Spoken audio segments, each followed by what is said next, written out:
Il y a 3 jours, c'est au domaine de Windsor que le prince Philippe nous a quittés après presque 100 ans de vie. C'est par un tweet officiel de la famille royale que la disparition du prince Philippe, 99 ans, a été révélée. Époux de la reine Elisabeth II, il a traversé à ses côtés tous les grands moments de l'histoire contemporaine de la Grande-Bretagne. C'est le 20 novembre 1947 qu'il dit oui à la Queen et devient officiellement le prince consort du Royaume-Uni. Philippe Mountbatten n'a pas vraiment le pédigré parfait.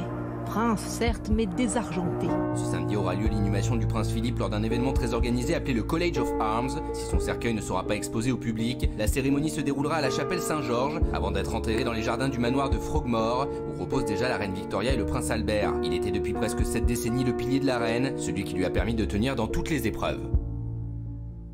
Et Bertrand Decker, c'est avec nous. Merci Bertrand, écrivain, journaliste et surtout spécialiste de la monarchie.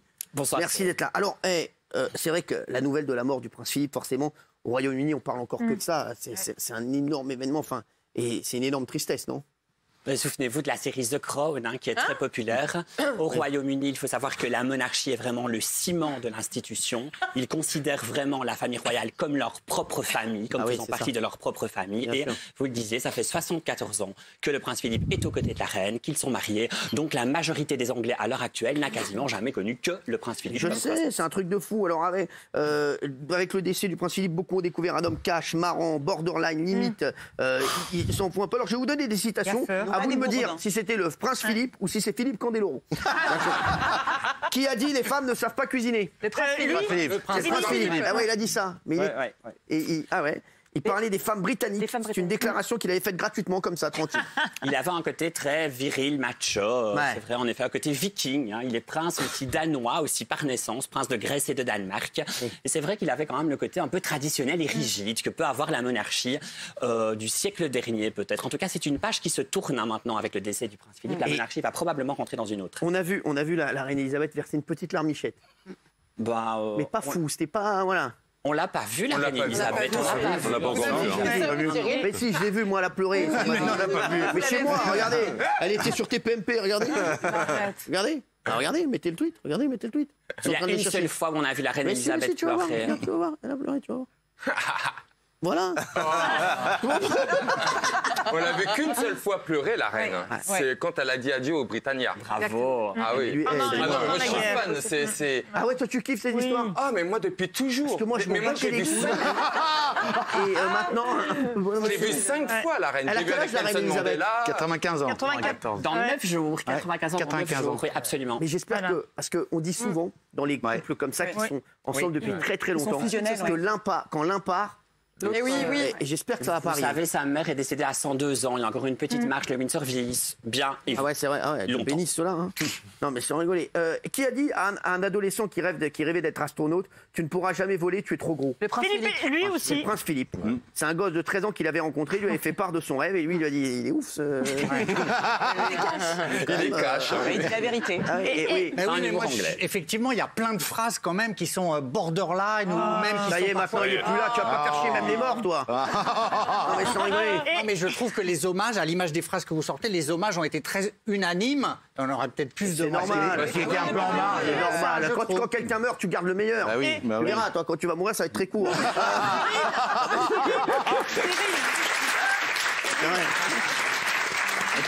Il m'a fait penser à vous parce qu'un jour, il recevait des dignitaires russes de très haut niveau et il a dit, ouais, bon, je vais les recevoir. Mais quand même, ces bâtards, ils ont tué tous mes ancêtres. Et c'est vrai que comme il est descendant des Romanov aussi, donc il y avait... bien sûr. Je ne sais pas la sélection qui a opéré Cyril, mais il y a des phrases qui sont vraiment terribles. Il y a eu, en effet, des moments très très jeunes. Qui a dit à une personne en fauteuil roulant, combien de personnes avez-vous écrasé avec votre truc? C'est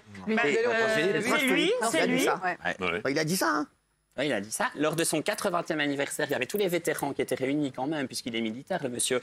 Et il a quand même dit, vous savez, le pire, c'est pas de fêter son 80e anniversaire, c'est pas de vieillir, c'est de devoir supporter des cérémonies avec des gens comme vous. Donc, à chaque fois, il est ouf, ce mec-là. Qui a dit... Alors lui, c'est vrai que Gilles... Qui a dit à une troupe de danseurs africains, on va dire que c'est lui maintenant, hein. On va arrêter le jeu parce que c'était de la merde. Vous êtes tous de la même famille? Ah oui, oui, exactement. Vous le saviez ça? Je le savais, oui. Et c'est même, il dit ça à un lord anglais qu'il voit. Il dit, mais vous venez d'où avec toute votre famille? Et le gars lui dit, je viens de Birmingham, qui est une grande ville anglaise. Incroyable, franchement. Hein, c'était ça aussi le prince Philippe. Mais il était gaffeur. Ce que l'on pourrait peut-être dire aussi, c'est vrai, mais que depuis 52, depuis le couronnement de la reine, il est à côté de la reine. C'est le premier de ses sujets. Il lui jure fidélité. Et Boris Boris Johnson l'a reconnu en disant « Nous avons une dette envers le prince Philippe ». C'est-à-dire qu'il n'a cessé d'œuvrer pour la couronne, donc d'œuvrer pour l'Angleterre. Alors c'est vrai, il y a ce côté Gafford, mais surtout il y a ce côté bossor. Parce que chez les Windsor, certes, on est avec une petite cuillère d'argent dans la bouche, elle est même en argent massif. On voyage en jet privé, c'est vrai, mais on bosse beaucoup, énormément. Et on estime quand même que le prince Philippe a quand même rempli 22 000 engagements officiels au cours de sa carrière. Il a bossé quand même. Hein. Il a bossé. Non mais c'est un bosseur, il va manquer ou pas? Il va manquer, oui, indéniablement, parce que vous savez, si c'est la reine qui porte la couronne en Angleterre, c'est le prince Philippe qui porte la culotte chez les Windsor. Non, c'est vrai, je croyais pas, moi. Vraiment, il est le chef de clan, il est le chef de famille. Moi. Non, c'est vrai. Elle est un peu femme soumise dans l'intimité, Elisabeth. Je croyais pas du tout ça. Pas du tout, ouais. Voyez ou pas? Alors là, vous m'apprenez un truc. Ah ouais? Ah, mais j'étais sûr bien fait de venir. J'étais sûr que la reine, moi, je me suis dit, elle doit essayer. C'est lui, le pauvre, il doit être meshkin. Mais en fait, non, oui. Est-ce qu'il a été infidèle? Parce qu'il y a des rumeurs d'infidélité du prince Philippe. Une danseuse. On m'a dit qu'il était avec Kim Glow à un moment. On l'embrasse d'ailleurs.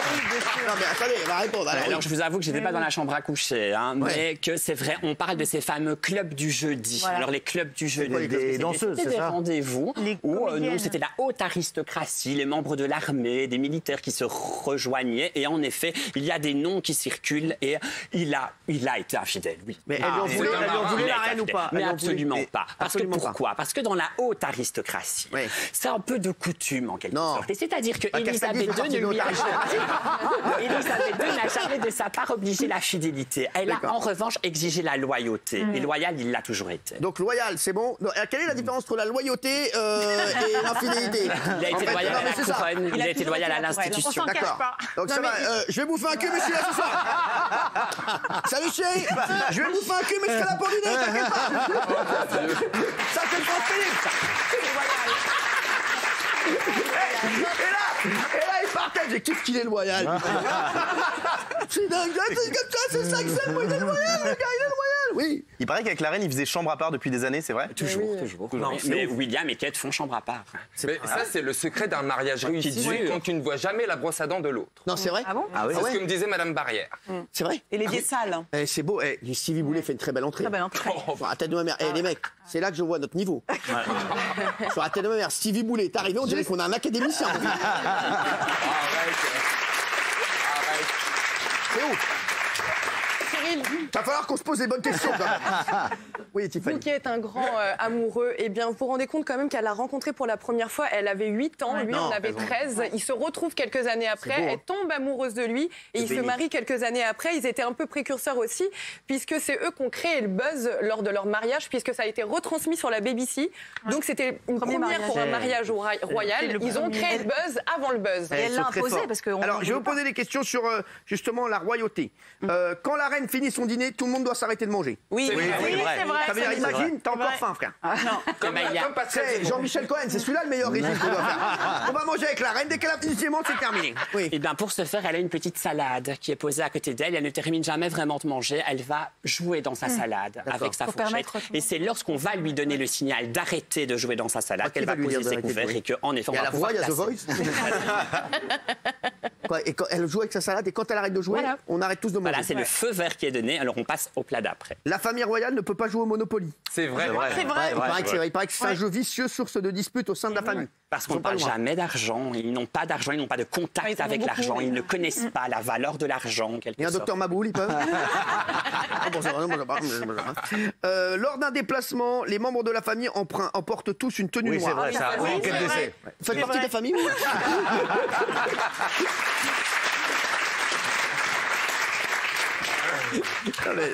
C'est vrai, pourquoi?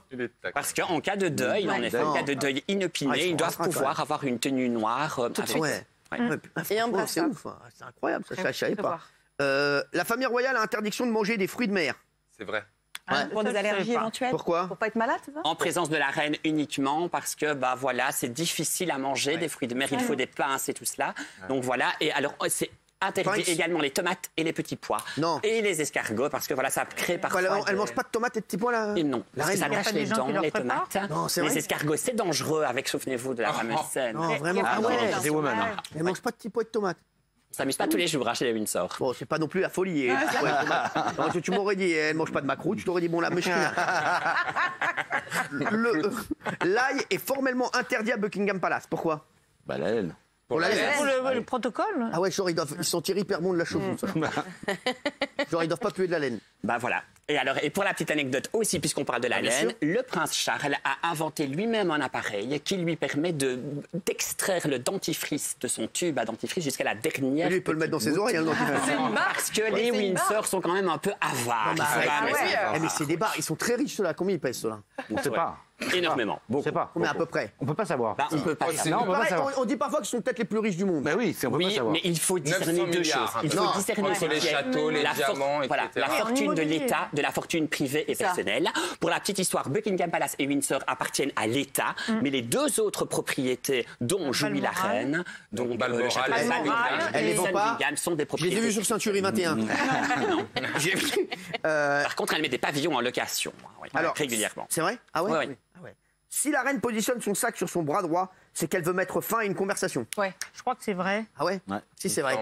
C'est vrai. Oui. Et alors, si elle commence à jouer avec son alliance, c'est qu'elle est particulièrement irritée. Ah bah là, tout le monde dégage. Ah ouais, c'est vrai? Ah, si elle touche son alliance, Non. C'est mort. C'est ouf, ça je savais pas. Hein. Pour conduire un véhicule, Elisabeth II n'est pas obligée d'avoir son permis de conduire. Ah bah c'est vrai. Pareil que c'est la seule au Royaume-Uni de pas.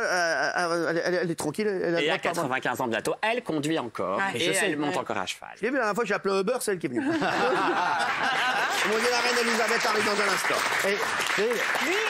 Et ancienne mécano, la reine d'Angleterre. Oui. Pendant la Ah guerre. ouais, elle travaillait chez Midas. Non, mais c'est pendant vrai. la guerre, elle était C'est vrai, c'était Bien sûr. Lui, en revanche, conduisait plus depuis un accident, si je me souviens Absolument, bien. un accident Land Rover, absolument, qui a été gravissime. Et pour la petite anecdote aussi, eh bien, samedi, le corbillard qui va transporter la dépouille royale a été dessiné par le prince lui-même, qui était un féru de voiture.